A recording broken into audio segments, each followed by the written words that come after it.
आज हम लोग जानेंगे व्याकरण कहते किसको हैं। तो व्याकरण हिंदी भाषा को शुद्ध शुद्ध लिखना, बोलना, पढ़ना तथा समझने में जो शास्त्र हमें मदद करता है, नियमों का जो शास्त्र हमें सहायता पहुंचाता है, उसे हिंदी व्याकरण कहते हैं। यानी कि व्याकरण जो है ऐसा किताब है जिसमें नियम का समूह होता है। और कैसे नियम, और वो नियम क्या सिखाते हैं हमें? भाषा को, हिंदी भाषा को शुद्ध शुद्ध लिखना, बोलना, पढ़ना और समझने में सहायता करते हैं।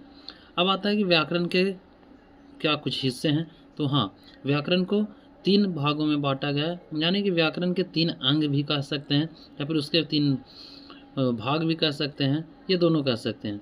तो व्याकरण का जो 3 भाग है, तो वो पहला है वर्ण विचार, दूसरा है शब्द विचार, तीसरा है वाक्य विचार। पहले पे हम लोग विचार करेंगे, वर्ण विचार को देखते हैं कि वर्ण विचार कहते किसको हैं।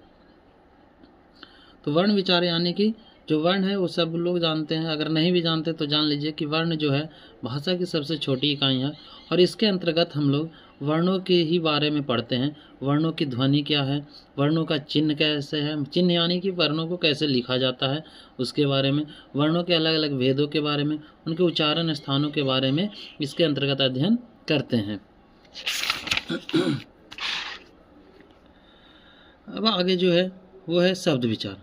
तो जब शब्द विचार को देखते हैं तो इसके अंतर्गत नाम से ही पता चल रहा है कि शब्द, यानी कि इसके अंतर्गत हम लोग शब्द के बनावट, शब्द की रचना, उसके भेद, उसके अलग अलग जगहों पर काल, क्रिया और वचन, इन सभी के आधार पर उसका प्रयोग किस तरह से करते हैं, अलग अलग स्थानों पर उसका शब्दों का प्रयोग कैसे होता है, इसका अध्ययन हम लोग शब्द विचार के अंतर्गत करते हैं।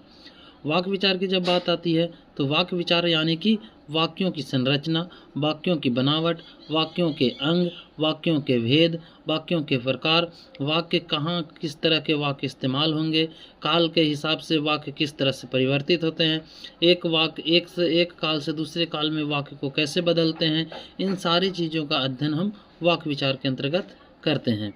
धन्यवाद।